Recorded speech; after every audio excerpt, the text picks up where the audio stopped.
Have you ever pondered how to develop or enhance your self-esteem? Let's explore practical strategies for cultivating and enhancing your sense of self-worth so that you can lead a happier, more assured existence. This is something that the vast majority of individuals will experience at some point in their lives, and it is something that they will have to deal with. There was a period of time when many people throughout the world struggled with it as well. However, many have been successful in overcoming the low self-esteem trap. Today, we will discuss 2 steps you need to take to overcome this obstacle in the same way that others have. You must watch this video to the conclusion to learn how to feel better about yourself.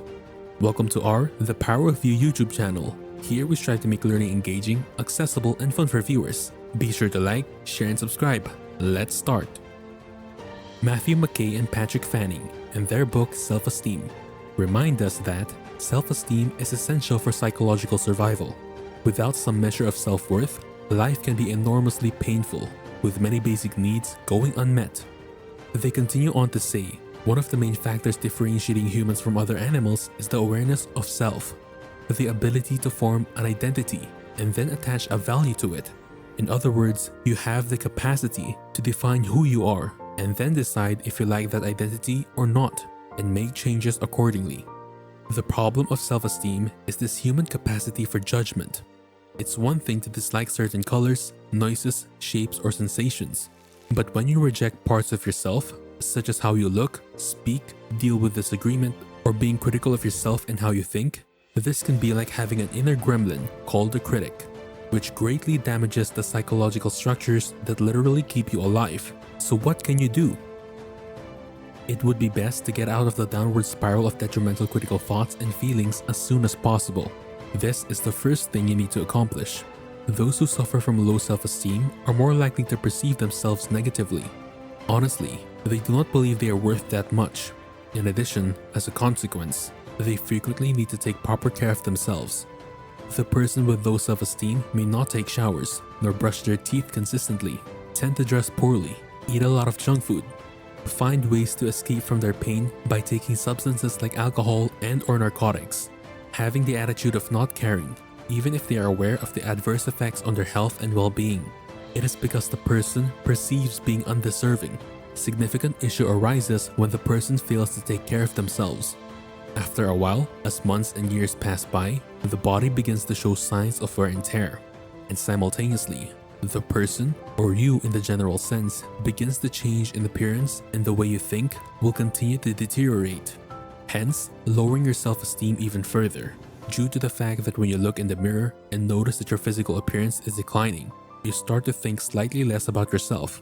A downward spiral is the term used to describe the situation. Due to the fact that every time this cycle repeats itself, every time you neglect personal cleanliness, or every time you indulge in junk food and drugs, it just gets worse and worse. You take less and less care of yourself as time goes by. And as a consequence, you have the impression that you are even less valuable than you were before. You become hypercritical of yourself and circumstances. To start feeling better about yourself again, you must first break out of this risky, negatively looping process. This is what you need to break. If you can't break free of it, you won't ever be able to take the following steps that will eventually heal your low self-esteem.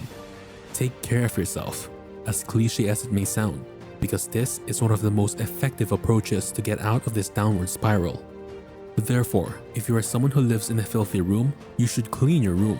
It is essential to take care of yourself first, especially if you are someone who does not shave or shower. If you consume junk food on a regular basis, you need to begin eating healthier in order to improve your health. Additionally, if you have a problem with drugs, you need to put an end to it as well. It goes without saying that all of this is much easier said than done. It is only natural that you will not desire to engage in these activities. Research has shown that if you alter how you interact with yourself, shifting your attitude and perceptions will, in most cases, for example, after you establish a greater emphasis on taking care of yourself, things will start looking better with each passing day. Next, you will be confronted with a new challenge: disobedience brought on by cognitive dissonance. Cognitive dissonance is the unsettling sensation you have when thinking about 2 thoughts directly opposing one another. It is possible that you have a part of you that wants to look after yourself.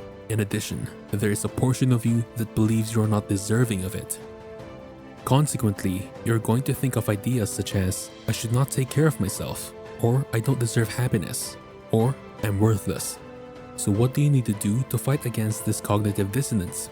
This leads us back to the second stage in working on your poor self-esteem. This is one of the reasons we have poor self-esteem in the first place, and it is because of the thoughts that are always bothering us inside our heads. You may be the person who repeatedly tells yourself, I'm worthless, I can never do anything right, I really dislike myself.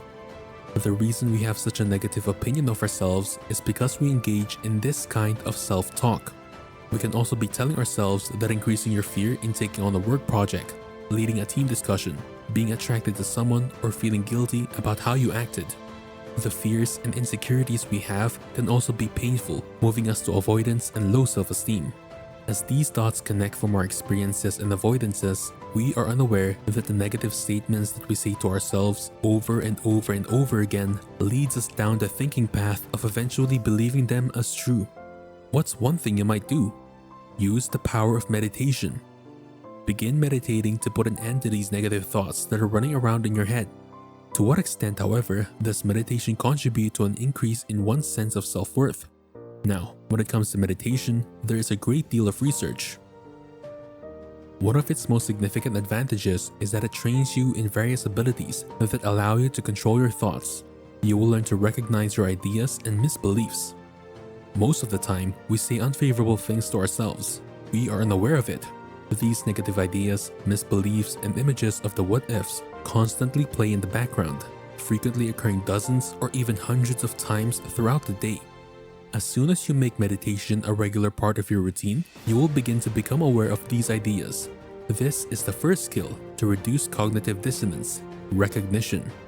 When you will think badly and then recognize, hey, I'm having one of those thoughts again. The ability to reframe these thoughts is the second skill that you will learn through the practice of meditation. At this point, you are conscious that you are experiencing negative thinking. It can be rebutted by you if you have made the practice of meditation a habit, and you find yourself having thoughts such as, I'm completely worthless. After that, you will be able to fight against it by telling yourself, no, that is totally not true. Without a doubt, you will need to modify your thinking and beliefs to match your specific circumstances. The following is a rule that should always be kept in mind. The more times you think about something, the more likely you will believe it to be accurate later on. What we continuously put our attention on eventually becomes a part of our reality. Consequently, if you respond to every single negative idea that comes your way with rebuttals, you will eventually learn to believe that the negative thoughts are not valid. You are interrupting your pessimistic thinking process in favor of consistently saying what is true, kind, and encouraging, like giving yourself a pep talk. You will eventually reach the point that you will begin to convince yourself that you are not useless if you do this enough times. It is essential to remember that this will not take place overnight or in a short time, but doing a meditation practice to change how you think and what you believe about yourself will begin to shift.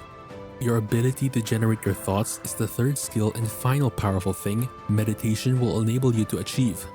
According to what we have just discussed, the more you think about a concept, the more likely you will believe it to be true for yourself. So getting to meditation, once you have made a meditation habit, selecting and choosing particular ideas you would like to think about throughout your meditation sessions is possible. For instance, you begin to tell yourself the following phrase first thing in the morning. I am a good person who likes to do good things for myself and other people. That you begin repeating this message to yourself every morning. You may initially experience some opposition to the idea. For example, you might think, that's not true. If you continue to do it, keep telling yourself the same thing. At some point, this optimistic concept or ideal will take hold, in many cases, and you begin to believe it as the truth. It is of the utmost importance to consider that the idea you select, in fact, is believable. Indeed, it must be something that is true to some extent. You cannot deceive yourself into believing that you possess magical abilities and can fly. It is too far-fetched. On the other hand, saying, I'm a good person, almost everybody can do something beneficial to another person if you give it some thought. Very easy to do. Because of this, it is much easier to accept that the statement is true. Only when you begin to believe a statement, such as this one, will you start to experience an improvement in your self-esteem. Once more, we are going to reinforce this. If you begin to think positive things about yourself and abilities, you will start to believe them, and at the same time, you will experience an improvement in your overall sense of well-being. In this way, you can raise or improve your low self-esteem. To summarize, we are sharing a straightforward, two-step strategy that you can follow to improve your poor self-esteem. First and foremost, you must take care of yourself to get out of the downward spiral. If you do not take measures to prevent the decline of your body and mind, you will not have the mental capacity or strength to carry out the second step appropriately to combat cognitive dissonance. Making meditation a regular part of your routine and beginning the process of rewiring your mind is the second stage, so that you can start to concentrate on thoughts that will lift you rather than bring you down. All of this is much easier said than done. On the other hand, you now have a blueprint to work with. Interested in more of our videos? Then you might like Building Inner Confidence, Proven Keys. Click the screen to watch or find the link below. What do you think are thoughts or beliefs holding you back from having higher self-esteem? Let us know in the comments section below. Please don't forget to like, share, and subscribe to our channel. Thank you for watching.